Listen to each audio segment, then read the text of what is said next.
क़ाल अल्लाहु या ईसा इन्नी मुतवफ़्फ़ीक व राफ़िउक इलय्य व मुतह्हिरुक मिनल्लज़ीन कफ़रू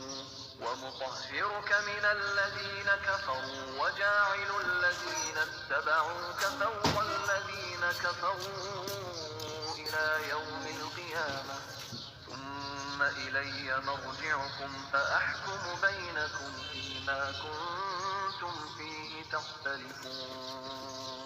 जब अल्लाह ताला ने फरमाया कि ए ईसा, मैं तुझे पूरा लेने वाला हूँ और तुझे अपनी जानिब उठाने वाला हूँ और तुझे काफरों से पाक करने वाला हूँ और तेरे ताबेदारों को काफरों के ऊपर गालिब करने वाला हूँ क़यामत के दिन तक, फिर तुम सब का लौटना मेरी ही तरफ है। मैं ही तुम्हारे आपस के तमाम तर इख्तलाफात का फैसला करूँगा।